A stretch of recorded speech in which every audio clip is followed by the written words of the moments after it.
Hi, everyone. I've decided to share my story here because I don't know where else to turn. The events I will describe have been haunting my life, and I'm at a loss for what to do next. I was desperate, and bills were piling up, and my savings were almost depleted. As a single parent to a 7-year-old, finding a steady job that pays well and allows me to be home for my child was a challenge.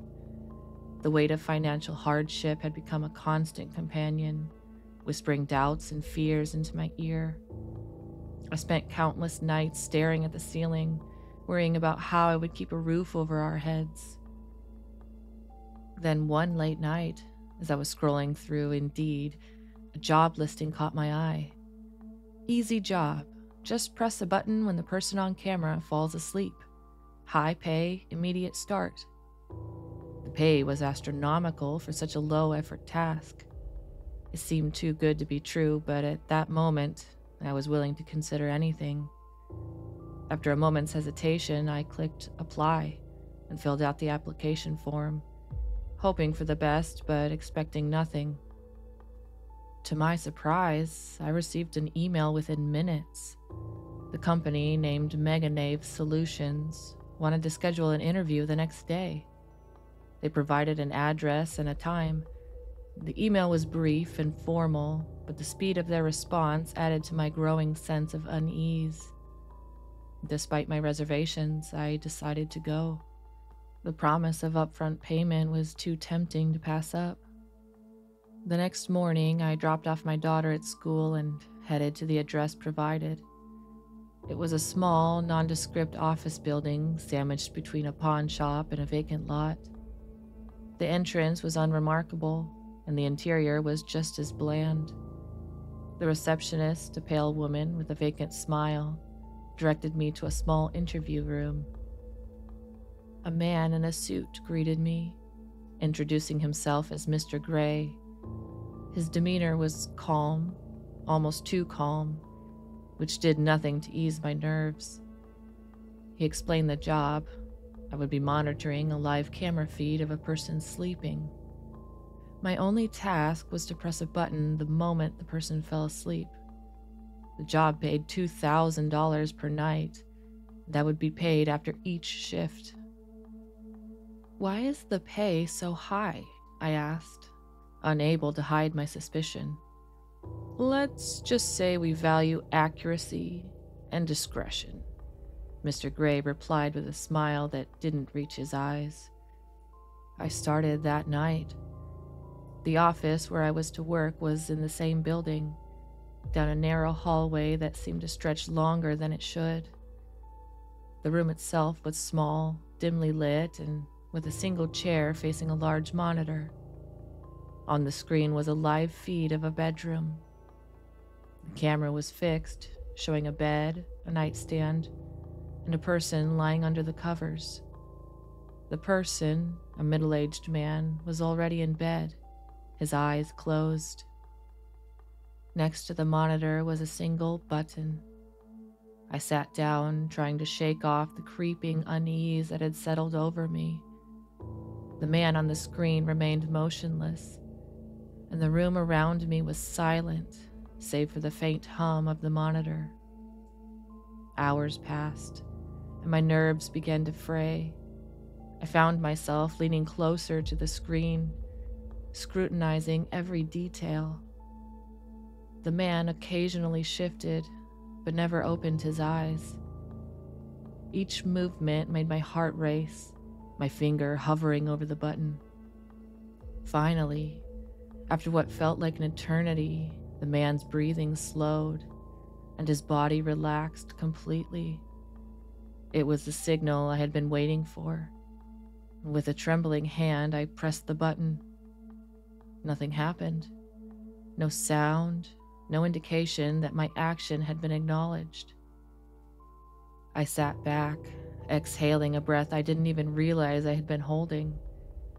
The clock on the wall showed that my shift was over. I grabbed my things, leaving the strange office with a sense of relief. The next day, I received my payment as promised. The money was real, tangible proof that the job strange as it was legitimate. I tried to put the oddness of my experience out of my mind, but that night I returned to the office for my second shift. As I settled into the chair, I noticed something peculiar. The man on the screen was in the same position as the night before, wearing the same clothes, with the same serene expression on his face. A chill ran down my spine, and I brushed it off as a coincidence, convincing myself that it was normal for someone to have similar nightly routines. Hours ticked by, and the unsettling feeling grew. The room seemed to close in around me, the silence becoming oppressive. Suddenly, the screen flickered, and for a split second, I saw something that made my blood run cold. A shadowy figure standing at the foot of the man's bed. The image was gone as quickly as it appeared, leaving me questioning my sanity. Was it a trick of the light? A glitch in the feed? I didn't know, but my heart pounded in my chest and I couldn't shake the feeling that something was terribly wrong. I pressed the button when the man finally fell asleep, my hand shaking more than before. Over the next few shifts, the oddities continued. I started receiving cryptic messages from my employer, instructions that seemed nonsensical but carried an undertone of urgency.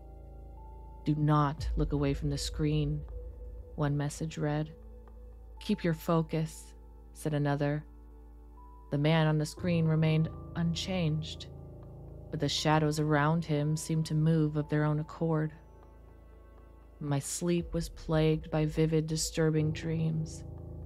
In one, the man on the screen was staring directly at me, his eyes empty and lifeless, and in another, I was in his room, unable to move as the shadowy figure loomed closer. I woke up each time drenched in sweat, the details of the dream etched into my mind. One night, I decided to look into the company, Mega Nave Solutions. There was almost no information available. No website, no reviews, nothing. It was as if the company didn't exist outside the job listing. My unease grew, but the money was too good to walk away from. I had to endure it, at least until I could find something else. The sense of dread continued to build, and the line between reality and my dreams began to blur. The cryptic messages, the eerie stillness of the man on screen, and the shadows that seemed to move with life of their own. All of it was driving me to the edge. Each night I questioned my sanity a little more, wondering if I was caught in some elaborate nightmare. But as the financial burden eased, I couldn't ignore the growing suspicion that I was part of something far more sinister than I had initially believed. And that realization was terrifying. Night after night, I returned to that dimly lit office, each shift dragging me deeper into a state of unease. The man on screen remained constant, an unmoving figure whose serene expression belied the growing horror I felt. It wasn't just the repetitiveness that unnerved me. It was the sense that I was being watched, that something or someone was aware of my every move. The cryptic messages from my employer continued, becoming more frequent and more disturbing. "Stay focused," one message read. "Do not turn around," said another. These messages would pop up randomly on my screen, making me jump every time. I couldn't shake the feeling that they were meant to keep me on edge, to keep me scared.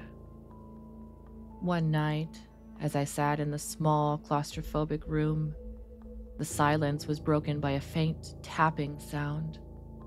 At first, I thought it was just my imagination, a product of my frayed nerves. But as the tapping grew louder and more insistent, I realized it was coming from somewhere inside the office. My heart raced as I scanned the room, but there was nothing out of place.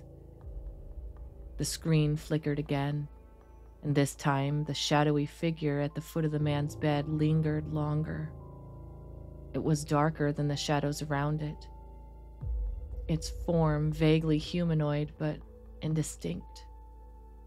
I felt a chill run down my spine as the figure seemed to turn its head, almost as if it were looking directly at me. Then, just as suddenly as it had appeared, it vanished. My nights were no longer just about pressing a button when the man fell asleep. They had become a test of my endurance, a battle against the creeping paranoia that threatened to overwhelm me. I began to notice other oddities. The room seemed to grow colder as the night wore on, and sometimes I could swear I heard whispering voices, too faint to make out but always present, like a constant murmur in the back of my mind. One night, while I was on my way to the office, I ran into a man who claimed to have worked for Meganave Solutions. He was disheveled, his eyes wild and filled with fear. He grabbed my arm and whispered urgently, "Leave while you still can. They're watching us. They're always watching." Before I could ask him any questions, he hurried away, leaving me standing in the street, more confused and terrified than ever. I tried to find out more about Meganave Solutions, but every attempt led to dead ends. It was as if the company was a ghost, existing only in shadows and whispers. The cryptic messages I received began to include instructions that made no sense. When you see it, stay still, and the shadows know your name. Each message seemed designed to heighten my paranoia, to push me closer to the brink. One evening, Mr. Gray contacted me with a new task. He wanted me to monitor the feed overnight. The pay for this task was double the usual amount, but it came with strict instructions. Do not leave the room. Do not look away from the screen. Press the button as soon as he falls asleep. I arrived at the office earlier than usual, my anxiety already at a fever pitch. The room felt different, more oppressive, as if the air was thick with foreboding. I sat down and focused on the screen, determined to see the night through. As the hours passed, the strange occurrences intensified. The shadowy figure appeared more frequently, its form becoming clearer each time. It was tall and thin, with long, spindly limbs that seemed to stretch unnaturally.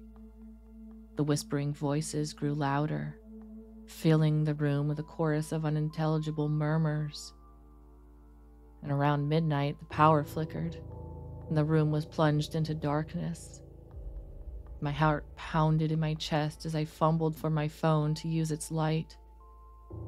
When the power returned, the screen showed the man on the bed, sitting up, his eyes wide open and staring directly at the camera. It was the first time I had seen him move, and it filled me with a deep sense of dread. I pressed the button instinctively, but nothing happened. The man continued to stare, his eyes unblinking and filled with a silent plea.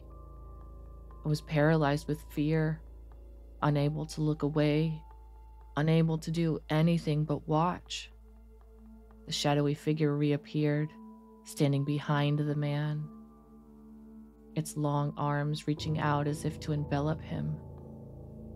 The screen flickered again, and the image was replaced with a message, "Do not look away."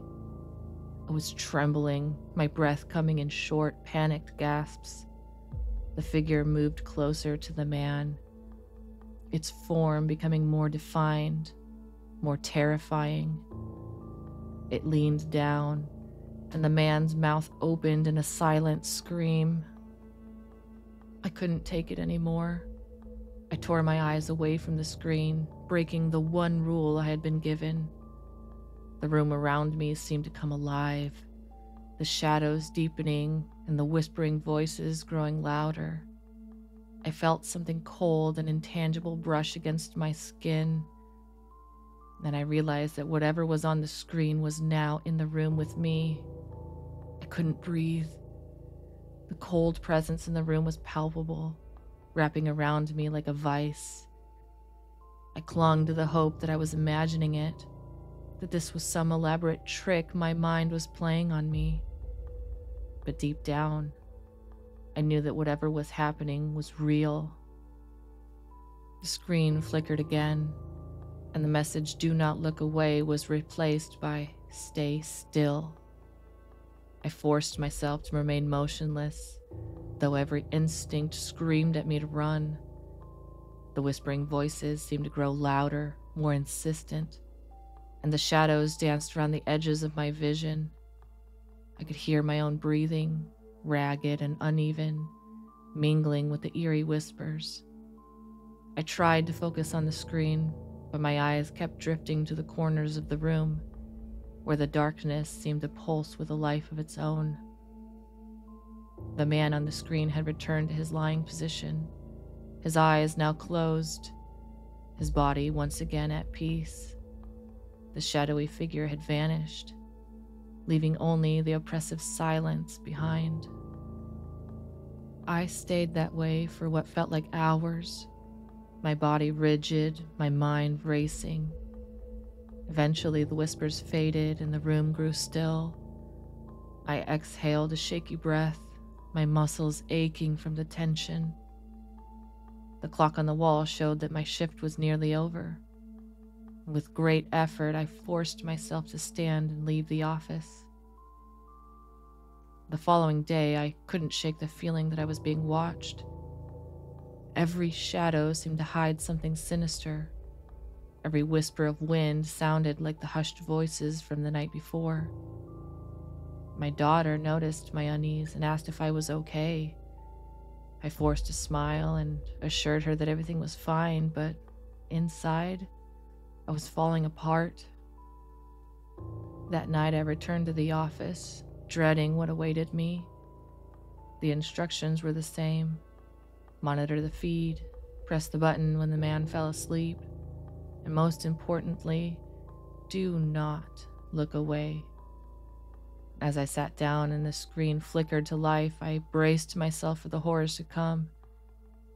The man on the screen seemed agitated, his movements more restless than before.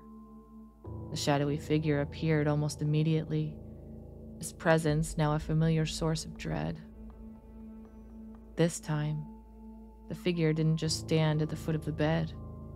It moved closer, its spindly arms reaching out towards the man. I pressed the button, hoping to end the nightmare, but the man didn't fall asleep. Instead, he sat up and turned to face the camera, his eyes wide and filled with terror. "Help me," he mouthed, his voice silent but desperate. My heart raced as I watched, unable to tear my eyes away.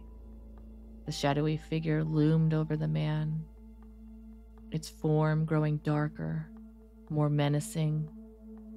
The screen flickered and a new message appeared: "Do not speak."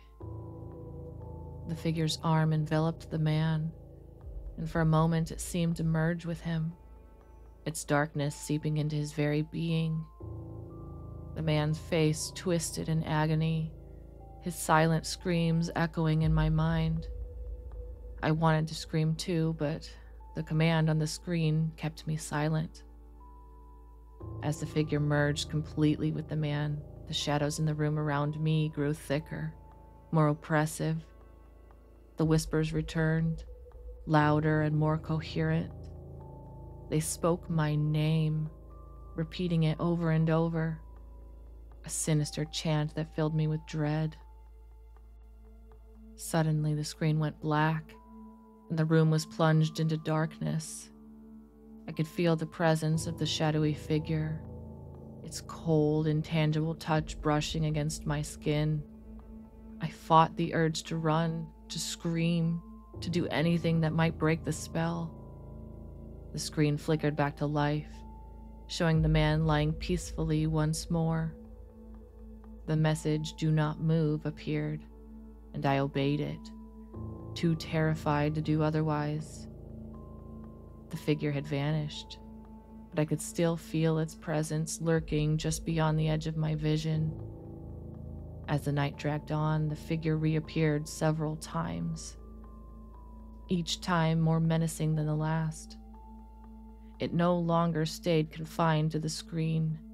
It seemed to bleed into my reality, the boundaries between the two worlds blurring. My fear reached a fever pitch, every single moment a struggle to maintain my sanity. I began to notice changes in my surroundings.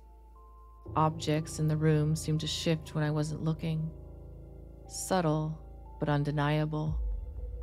The air grew colder, and the whispers became a constant background noise, like a sinister lullaby that never ceased. The final hours of my shift were a waking nightmare. I could feel the figure's presence growing stronger, its influence seeping into every corner of the room. And the man on screen seemed to mirror my own terror, his eyes wide and unblinking, his body tense and rigid. When the clock finally signaled the end of my shift, I fled the office, my mind in a whirlwind of fear and confusion. I knew that whatever was happening wasn't confined to the office. It had followed me home, invading my life and my mind. The decision to leave the job was not an easy one, but after that final night, I knew I couldn't continue. The terror I felt wasn't worth any amount of money. I called Mr. Gray the next morning, my voice shaking as I told him I was quitting. He didn't seem surprised or upset. He simply said, "We understand. Your final payment will be transferred today." There was a cold finality to his words that chilled me to the bone. I tried to return to normal life, focusing on my daughter and trying to shake off the lingering sense of dread. But the experience had left a mark, a shadow that clung to my every thought. The house felt different, as if the darkness from the office had followed me home. The first sign that something was wrong came a few nights later. I woke up to find my daughter standing at the foot of my bed, staring at me with wide, unblinking eyes. It was the same expression the man on the screen had worn. My heart pounded in my chest as I gently called her name. She blinked, then turned and walked back to her room without a word. The next day, she began to draw strange pictures. They were crude but unsettling. Screens with buttons, shadowy figures, and messages like "don't move" and "don't speak" scrawled in her childish handwriting. I asked her where she had seen these things, but she just shrugged and said she didn't know. The drawings became more frequent, each one more disturbing than the last. She started sleeping in the same position as the man from the screen, her body rigid and her eyes closed in a semblance of peace that was anything but restful. Some nights I would find her staring at me from her bed, her eyes wide and filled with an unnatural awareness. My nights were filled with sleepless terror as I watched over my daughter, my mind replaying the horrors I had witnessed in that office. The whispers that I had heard seemed to follow me home, now faint but ever present, like a sinister background noise I couldn't escape. I took her to see a doctor, but they found nothing wrong. They attributed her behavior to stress or an overactive imagination. I wanted to believe them, but deep down I knew the truth. Whatever darkness I had encountered in that job had latched onto my daughter, using her innocence as a conduit for its malevolence. I tried to burn the drawings, but more appeared, almost as if she were compelled to create them. Each new picture drove another nail into the coffin of my sanity, the images haunting my every waking moment. I felt like a prisoner in my own home, trapped by an unseen force that I couldn't fight. One night, as I was tucking her in, she looked at me with those same wide, unblinking eyes and said, "They're watching us, Mommy. They're always watching." The words sent a chill down my spine. The same phrase the man in the street had told me. I barely slept that night, my mind racing with fear and helplessness.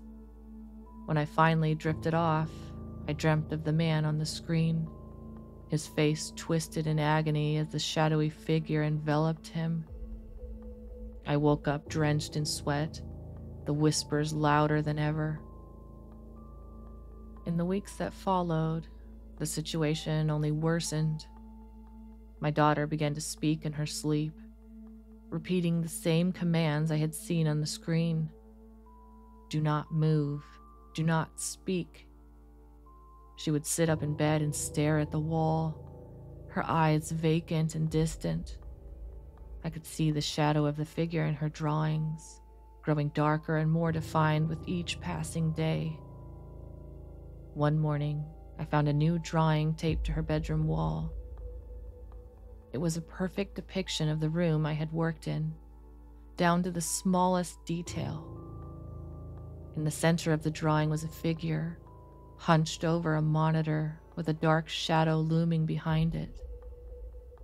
Below it were the words, "Don't look away."